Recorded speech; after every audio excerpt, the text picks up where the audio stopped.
जय श्री कृष्णा दोस्तों, आपका हमारे चैनल हिंदी व्रत कथा में स्वागत है। जो महिलाएं कार्तिक स्नान करती है वे रोज कार्तिक स्नान के बाद मंदिर जाकर दीपदान करती है और दीपदान के बाद कार्तिक स्नान की कहानी कहती है। तो आइए सुनते हैं कार्तिक स्नान की कहानी। एक बुढ़िया थी जो 4 माह में पुष्कर स्नान किया करती थी। उसका एक बेटा और एक बहू थी। सास ने बहू को फलाहार बनाने को कहा तो बहू ने जमीन के पापड़े उखाड़ कर बांध दिए। माँ को पहुँचाने के लिए बेटा पुष्कर गया। रास्ते में माँ से बोला, माँ फलाहार कर ले। जहाँ पानी मिला वहीं माँ फलाहार करने बैठ गई तो जो पोपड़े थे वो फलाहार बन गए। पुष्कर में बेटा माँ के लिए झोपड़ी बनाकर सामान रखकर वापस अपने गांव आ गया। रात्रि के पहर में श्रावण मास आया और बोला, बुढ़िया माई दरवाज़ा खोल। तो बुढ़िया माई ने पूछा, तू कौन है? तो बोला, मैं सावन हूँ। बुढ़िया माई ने तुरंत झोपड़ी का दरवाज़ा खोल दिया। बुढ़िया ने श्रावण में महादेव जी का पूजन किया, बेलपत्र चढ़ाकर अभिषेक कर कीर्तन किया। जाते समय श्रावण ने बुढ़िया माई की झोपड़ी को एक लात मारी तो झोपड़ी की एक दीवार सोने की हो गई। बाद में भाद्रपद आया, उसने भी दरवाज़ा खोलने को कहा तो बुढ़िया माई ने खोला। सत्तू बना या कजरी तीज मनाई। भादवा भी जाते समय लात मार गया तो दूसरी दीवार हीरे की हो गई। फिर आसोज मास आया, बुढ़िया माई को दरवाज़ा खोलने को कहा। बुढ़िया ने दरवाज़ा खोला, तर्पण कर श्राद्ध मनाया, ब्राह्मण भोजन कराया। नवरात्रों में माँ दुर्गा की स्थापना की, दशहरा मनाया। उसने भी लात मारी तो तीसरी दीवार सोने की हो गई। इस सब के बाद कार्तिक आया, उसने भी दरवाज़ा खोलने को कहा। बुढ़िया ने खोला, कार्तिक स्नान किया, भजन पूजन दीप दान किया, गोवर्धन पूजा, भाई दूज, दीपावली, आंवला नवमी करी। उसने जाते समय लात मारी तो बुढ़िया की झोपड़ी सारी सोने की हो गई। बुढ़िया खूब दान धर्म करती, भगवान का भजन किया करती। चातुर्मास पूर्ण होने पर बेटा अपनी माँ को लेने पुष्कर आया तो देखा माँ और झोपड़ी तो पहचान ही नहीं आ रही है। वहाँ तो भगवान की कृपा से ठाट बाट हो गए हैं। उसने आस पास वालों से पूछा तो उन्होंने बताया तो बेटा माँ के पैरों में गिरकर बोला, माँ घर चलो, और वह सारा सामान गाड़ी में भरकर माँ के साथ घर ले गया। सास के ठाट बाट देखकर बहू के मन में जलन होने लगी। उसने अपनी माँ को 4 मास के लिए पुष्कर स्नान कर छोड़कर आने को पति को कहा। वह अपनी सास को भी पुष्कर छोड़कर आ गया। सावन, भादो, आसोस, कार्तिक सभी आए लेकिन बहू की माँ ने कुछ भी नहीं किया। 4 समय खाती और दिन भर सोती। चातुर्मास जाते जाते झोपड़ी के एक लात मारी तो झोपड़ी गिर गई। बहू की माँ को गधी की योनि में होना पड़ा। 4 माह बाद जमाई अपने सास को लेने आया तो उसे न सास दिखाई दी और न झोपड़ी। आसपास वालों से पूछा तो उन्होंने बताया कि तेरी सास कुछ धर्म कर्म नहीं करती थी, खाती और सो जाती, इसलिए वो गधी हो गई। सास ने भी अपने जमाई को देखा और रंभाते रंभाते सामने आ गई। तब जमाई ने सास को गाड़ी के पीछे बांध लिया और घर ले आया। तो उसकी औरत ने पूछा कि मेरी माँ कहाँ है? तो उसने कहा कि गाड़ी के पीछे बंदी है। जिसकी जैसी करनी, मेरी माँ भोली थी तो तूने फलाहार की जगह जमीन के पोपड़े दिए तो वे भी फलाहार बन गए। तब उसकी औरत बोली, ब्राह्मण के पास चलकर पूछे कि मेरी माँ मनुष्य योनि में वापस कैसे आएगी। तो ब्राह्मण बोला, तेरी सास जब स्नान करे उस पानी को लेकर अपनी माँ को स्नान करा दे तो ये योनि छूट जाएगी। तब बहू ने ऐसा ही किया, उसकी माँ मनुष्य योनि में हो गई। हे राधा दामोदर भगवान, जैसे तुमने लड़के की माँ को सब कुछ दिया वैसे सबको देना। बोलिए राई दामोदर भगवान की जय हो। तो दोस्तों, आपको ये कहानी, ये जानकारी अच्छी लगी हो तो प्लीज़ लाइक करें, कमेंट करके हमें प्रोत्साहित करें और हमारे चैनल को सब्सक्राइब करें। धन्यवाद। जय श्री कृष्णा दोस्तों, आपका हमारे चैनल हिंदी व्रत कथा में स्वागत है। कार्तिक मास में राई दामोदर की कहानी रोज़ सुननी चाहिए। कार्तिक में रोज़ सुबह 5 बजे उठ के स्नान करना चाहिए, पूजा पाठ करनी चाहिए, दीप दान करना चाहिए, मंदिर में मंगला आरती में शामिल होना चाहिए और उसके बाद राई दामोदर की कहानी भी सुननी चाहिए। तो आइए आज सुनते हैं राई दामोदर की कहानी। 2 माँ बेटियाँ थीं। बेटी का नाम राई था। वह बहुत ही सुंदर और सुशील थी। भगवान कृष्ण की पक्की भक्त थी। एक बार भगवान कृष्ण उसकी परीक्षा लेने हेतु डांसरियां बेचने वाले बनकर आए और आवाज़ देने लगे। राई अपनी माँ से बोली, मुझे भी डांसरिये चाहिए। माँ बोली, मैं पैसे कहाँ से लाऊं? बाजरी है वो ले जा। बाजरी के भगवान ने फूंक मारी तो फूस उड़कर राई के आंख में चले गए। राई जोर जोर से रोने लगी। भगवान वहां से अंतर्ध्यान हो गए।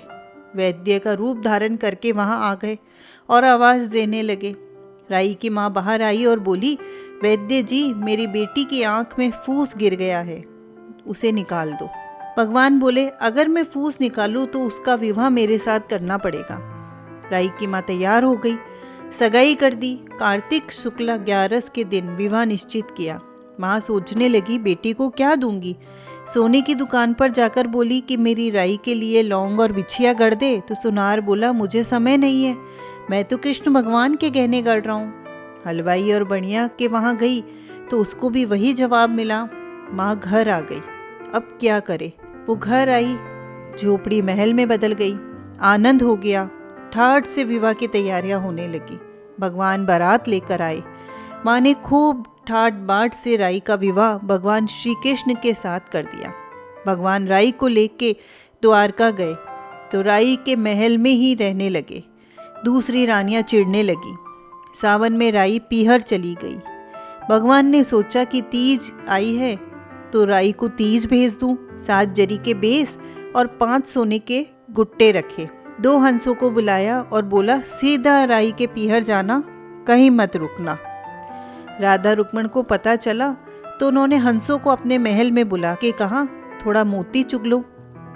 हंस आ गए और मोती चुगने लगे। राधा रुक्मण ने सारा सामान निकाल कर उसमें फटे पुराने कपड़े और 5 कांटे बांध दिए और पोटली हंसों को दे दी। हंस सामान लेकर राई के घर गए। राई खुशी से नाचने लगी। जैसे ही पोटली खोली, 5 उंगलियों में 5 कांटे चुभ गए। राई को बहुत दुख हुआ। सावन खत्म हुआ तो भगवान उसे लेने आए। राई भगवान से बोली ही नहीं, भगवान आए तो राई दूर हो जाए। भगवान ने सोचा कोई बात नहीं। राई फिर भी नहीं बोली। इतने पर भी राई भगवान को अपने महल में ही जिमाती, भोजन में दही जरूर देती। एक दिन भगवान बिल्ली बन के दही खा गए। अब राई दही कहाँ से लाए। भगवान गुजरी बनकर दही बेचने आ गए। राई नीचे जाकर बोली, थोड़ा दही दे दो। गुजरी रूपी भगवान बोले, राई तुम उदास क्यों हो, हमने सुना आप भगवान से नाराज हो। राई बोली, तुझे क्या मतलब, तू जा। तो गुजरी रूपी भगवान बोले, हम सहेली जैसी ही हैं, मन की बात कह लो, मैं किसी से नहीं कहूँगी। राई ने सारी बात बता दी।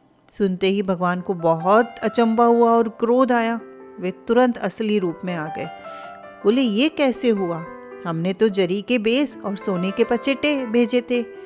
भगवान ने हंसों को बुलाकर पूछा कि तुम कहीं रुके थे।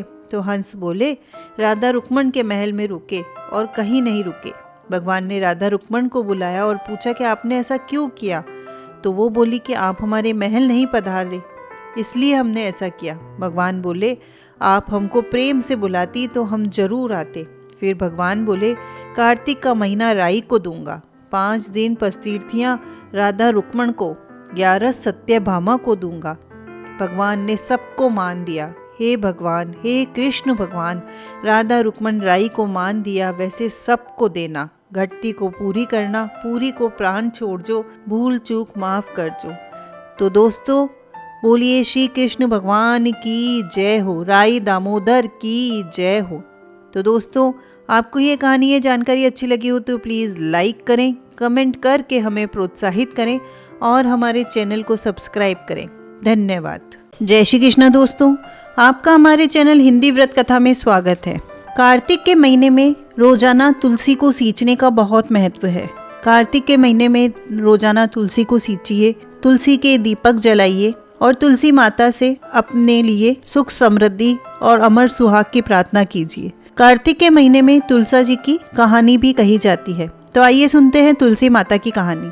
कार्तिक के महीने में सब औरतें तुलसी माता को सींचती हैं। सब तो सींच कर जाती, लेकिन एक बुढ़िया माई आती और कहती, हे तुलसी माता, सत की दाता, मैं तेरा बिरला सींचती हूँ, मुझे बहू दे, पीताम्बर की धोती दे, मीठा मीठा घास दे, बैकुंठा का बास दे, चटक की चाल दे, पटक की मौत दे, चंदन को काट दे, साई को रास दे, दाल भात का पुरसन दे, 11 की मौत दे, कृष्ण भगवान को कांधो दे।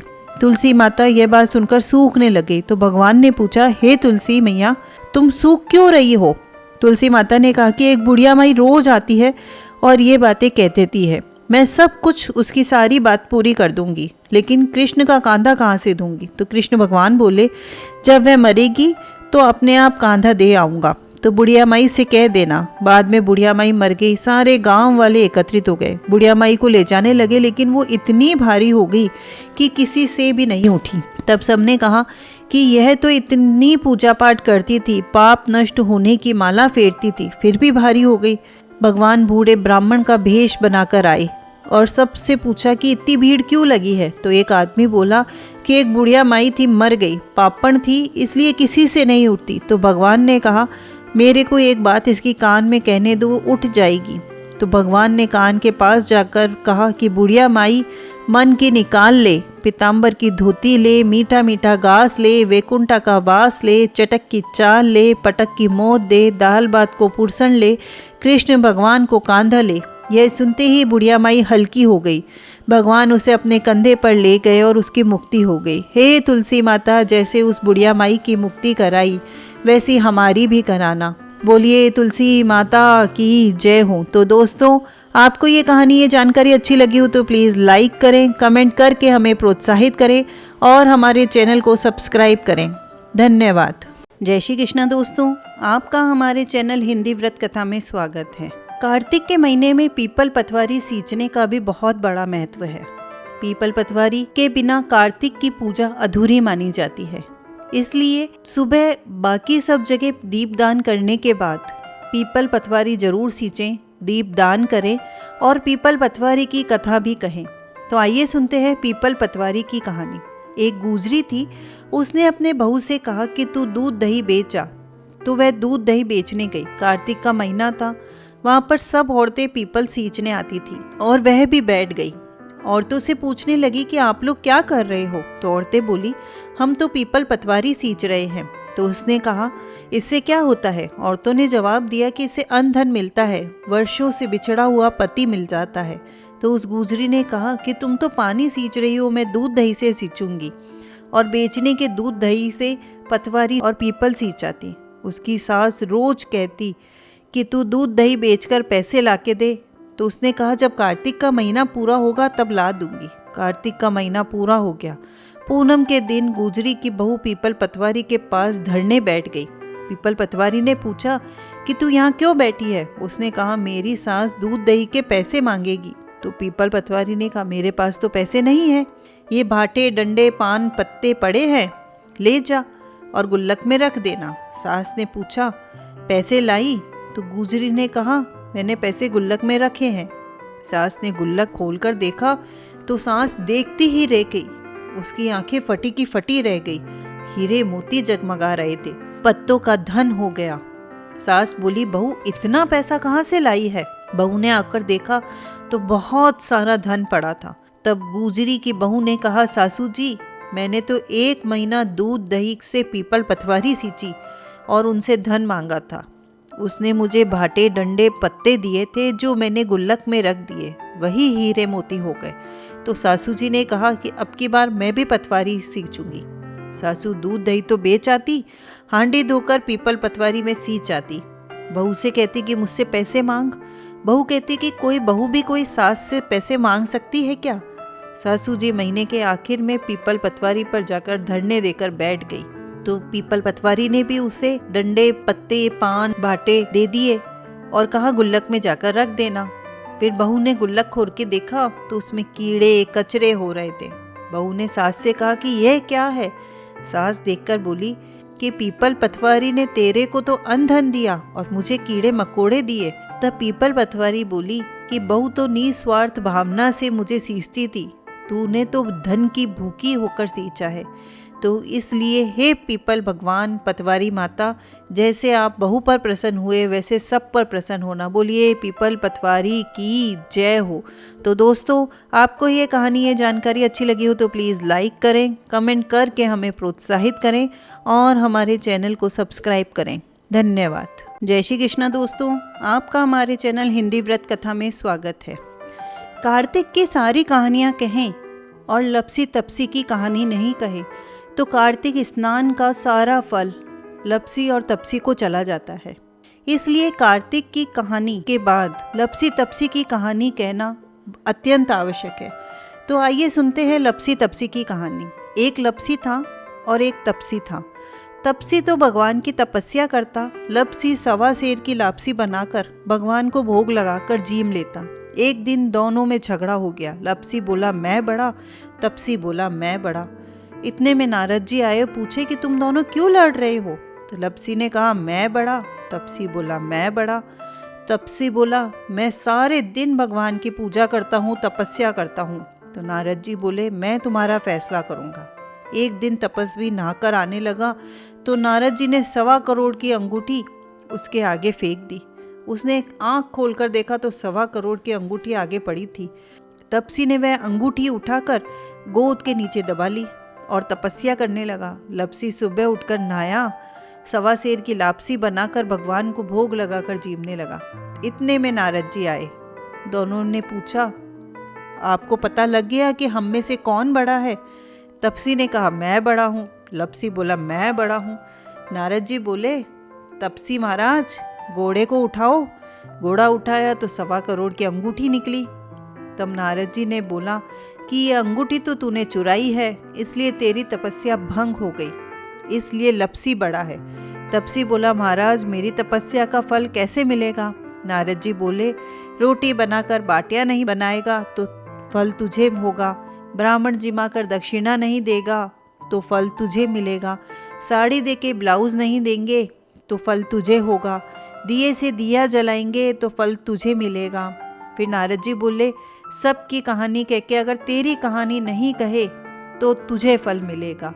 तब से लपसी तपसी की कहानी कही जाती है। तो बोलिए नारद जी महाराज की जय हो। तो दोस्तों आपको ये कहानी, ये जानकारी अच्छी लगी हो तो प्लीज़ लाइक करें, कमेंट करके हमें प्रोत्साहित करें और हमारे चैनल को सब्सक्राइब करें। धन्यवाद।